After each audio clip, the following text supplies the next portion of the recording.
Hi everybody, I'm back with a Solitaire State of Siege game review. This is the last one I'll look at before I give the genre a rest for a while. It's called Constantinople from 10 years ago, 2016, originally designed and self-published by a guy named Steve Ashing. Now it's really available to play online, so why not? I actually like it at least as much as the more popular Levy and Mass. So yeah, this one's a good one too. At first, the gameplay may feel fairly straightforward, but the more you play it, you come to realize just how hard it is to get a winning score in the end, especially on the hardest difficulty setting. This one took me a while to figure out. So, what follows will be two quick playthroughs. The first game is a warm up, it demonstrates a typical outcome. In it, I talk over the action as I discuss some of Constantinople's unique features that allow the player to interact with all the various threats facing the Byzantines. Here I offer up some tips about how to prioritize certain goals, even when faced with multiple concerns. Ultimately, point scoring is primary, but in this game it can conflict with the military question, or rather the very survival of the empire.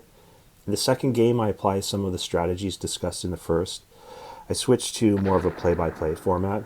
I attempt to demonstrate one way to achieve a positive outcome, and for added immersion, I include some audiovisual flair. Okay, so in this game, the player abstractly controls the administration and military forces of the Byzantine Empire against 10 separate opponents. But notice there are only 5 invasion tracks. That means as the game progresses, the original lineup of villains, Armenians, Persians, Vandals, Goths, and Huns, get replaced and upgraded by even more dangerous foes such as the Turks, Arabs, Holy Roman Empire, and so forth. The game will end immediately if Constantinople is occupied after a successful siege, or if an event card triggers a reduction in a resource that is already exhausted, like it's already at 0 at the start of the turn. So more about the details on the right side of the board. These are tracks for 6 resources used to manage the empire. I like to think of them as various power levels. However, each of them serves specific purposes. Event cards can reduce them, attacks into your capital lower them, and they can also be spent to perform special actions. Starting at the top, you can spend action points building up your city walls. If an enemy army starts a turn adjacent to Constantinople and it gets greenlit by an action card, it gets to make rolls against your city walls. The higher your walls, the more successful rolls the enemy needs before they enter the city and conquer you. So yes, the walls are nice, but the way the game tends to play out, I find it's often folly to invest too heavily in them. Relying on walls in practice is like living on life support, and we all know how that story usually ends up. It's better to play in such a way as to ensure your enemies don't get that close. And I'll show you how to do that. Just keep in mind, this is a game that's a dice fest, so even one string of horrid die results, if bad enough, can upend any strategy. Now, below the wall track you have reserve armies. They are useful. You can spend them for a +1 DRM against any opponent. They can be replaced with a successful action roll, but remember, a 1 result is always an automatic fail in this game, so even that's not guaranteed. I always make sure I have at least 1 reserve army available every turn. Having 0 at any time is bad, obviously.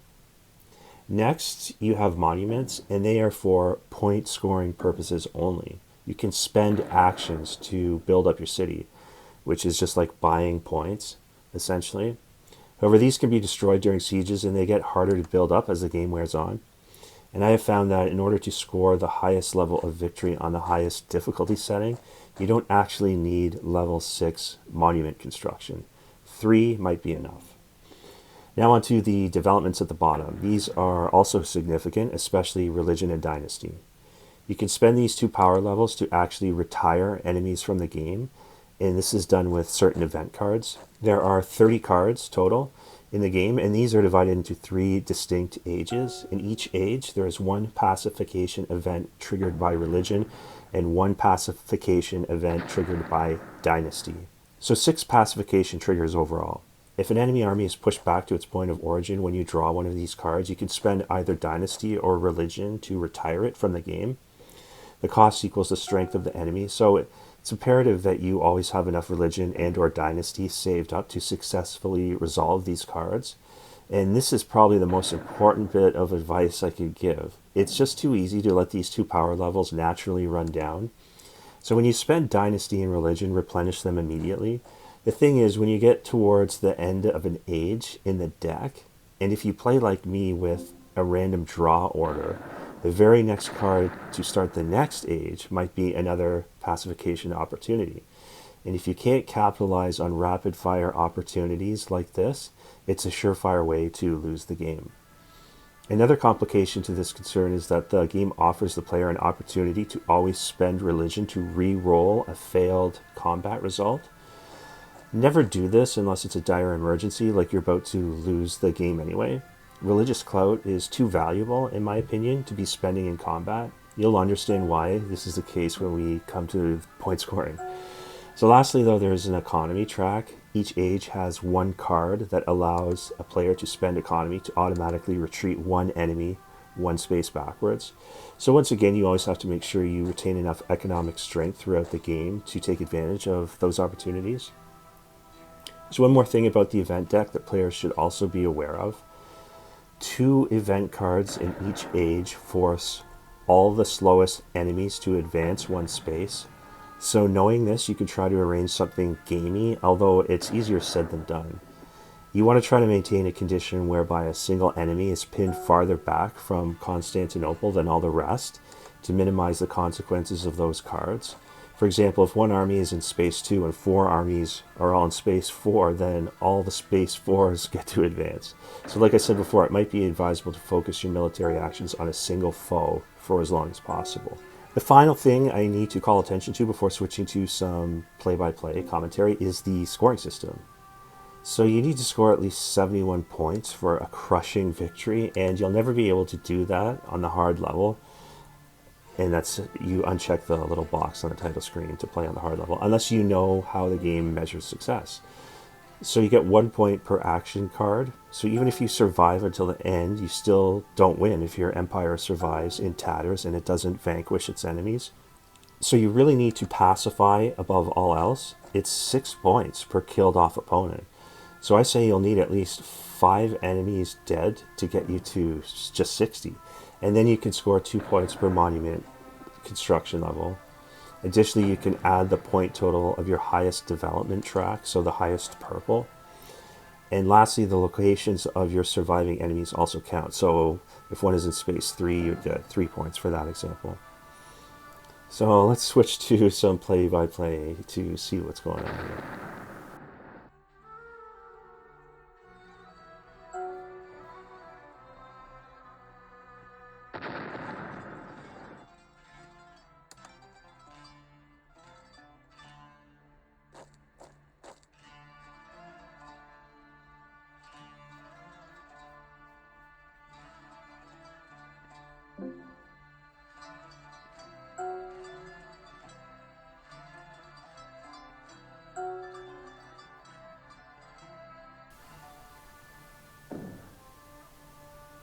So,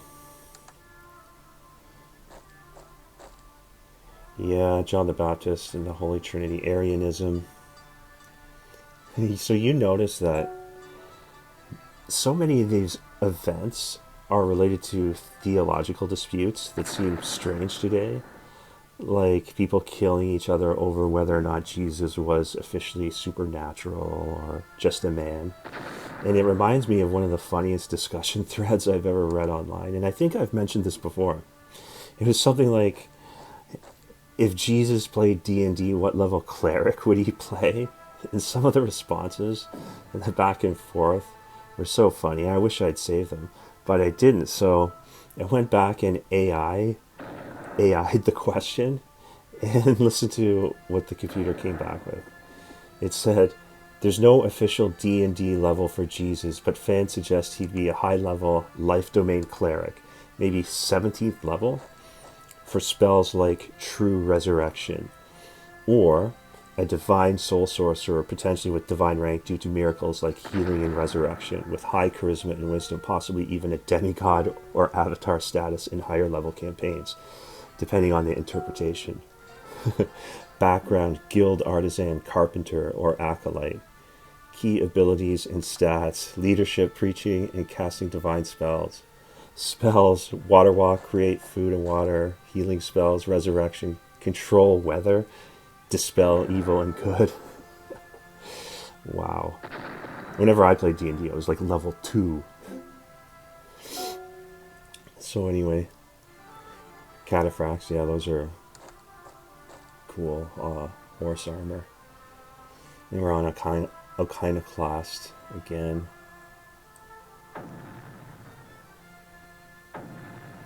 You can see I've retired the Persians early and the Huns. Move the Goths back. Here we go. Spend dynasty to pacify one enemy on 4 square. So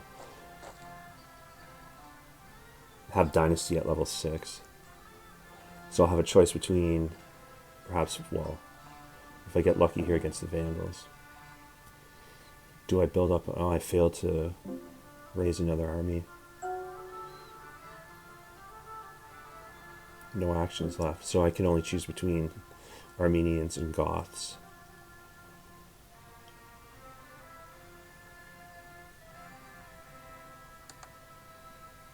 Take out the Goths.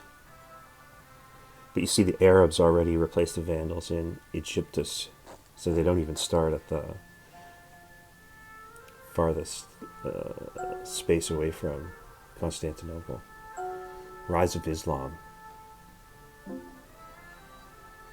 Seemingly unstoppable. Yeah, and then you have the tribute payment. Here you can spend the economy. I'll probably have to just shove the Arabs back into Egyptus with it at the end of the round. Or further back if I can push them back. But I think I'll just, yeah, build up my army reserves.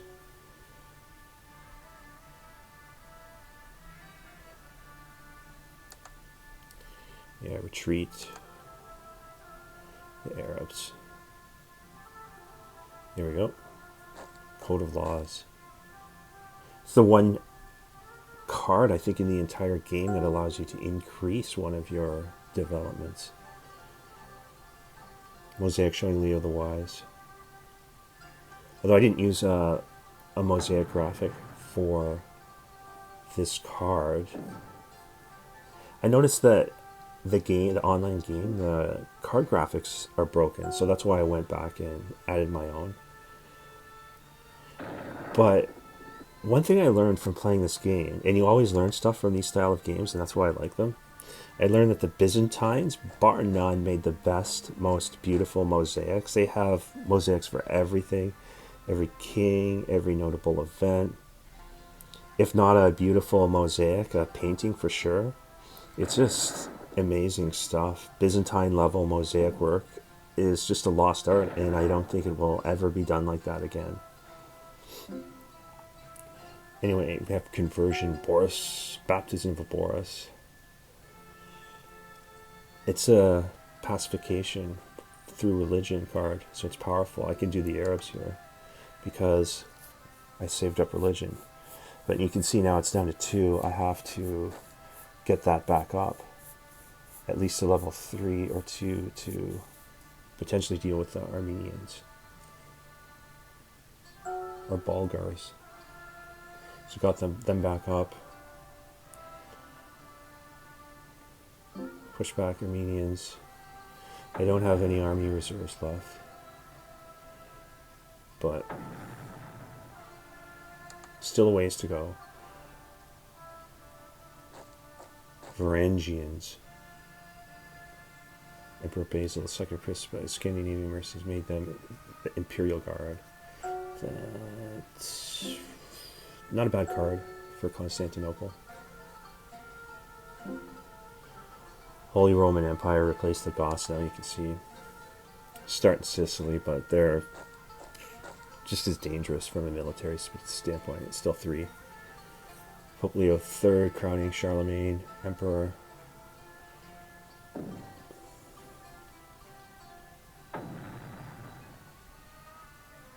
You can see how this game differed from the first in that, and feel like I'm in a much more comfortable spot because it did not let the development tracks run down. I was able to capitalize on all the special card abilities. Here we have another economic retreat. I do have the economy to do it. Tribute payment.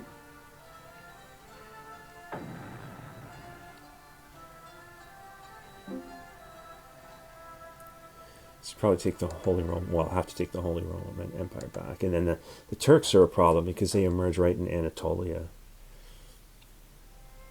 And they're mid-strength 3. Coronation of Sultan Ahmed Sanjar in 1118.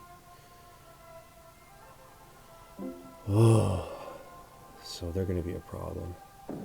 Especially when you fail attacks and I don't have army reserves. And no more actions.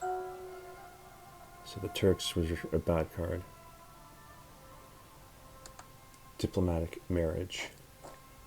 You can pacify an enemy by spending dynasty by marrying off family members. So I have the Turks at the gates of Constantinople now. I have 4 actions, but I still need to... Hopefully this works. No, it failed. There we go. Now I can push the Bulgars back after... Hopefully I don't get unlucky here. Oh. That's bad. You can't have stuff like that happen. You get like one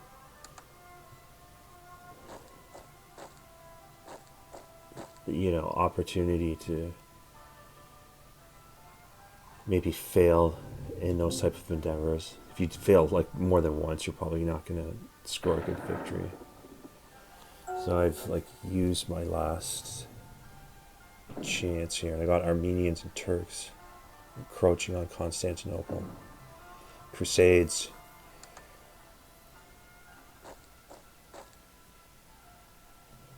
Yeah, Armenians. You see my economy's run down. Don't have army reserves. Armenians at the gates of Constantinople. So is the Holy Roman Empire from Macedonia. Have to push them back. Didn't work.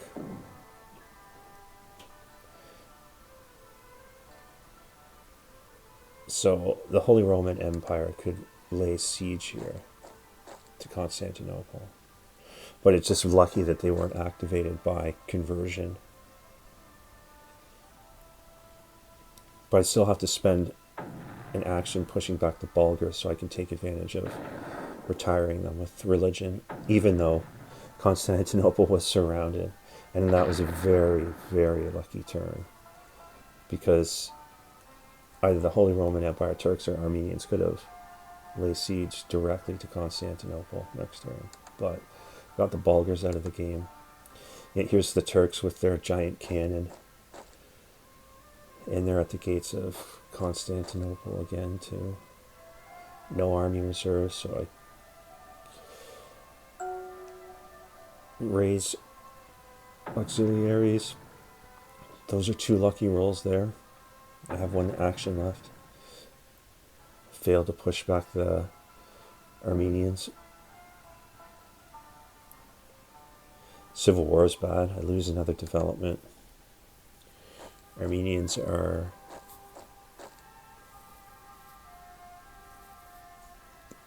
Turks are right outside Constantinople here. No army reserves. Lucky again. Game's winding down. Only like 3 more cards. Just hanging on by a thread. Religion's exhausted. Economy's exhausted. Remove Armenians and Mongols. Gotta push the Turks back here. Holy Roman Empire. Yes. Turks one more time. Lucky.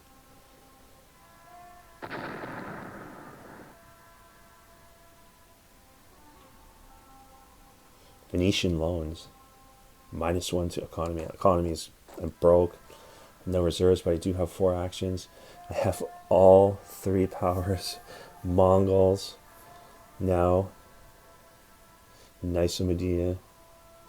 Turks and Ankara. Holy Roman Empire and Macedonia. Gotta push them back. with no DRMs. Uh-oh. Well, this is the last card, though.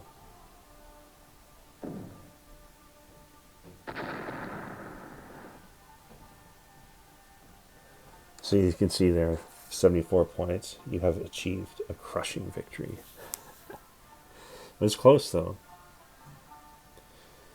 But you can see how like tense this game is. I really like this one. It's right up there with Levy and Mass for me. Although it looks much simpler, and I of course don't know its period in history very well. You can imagine, use your imagination. Yeah, this is a good State of Siege game that you can play free, of course, off the internet. Thanks for watching, and stay tuned for more content coming soon.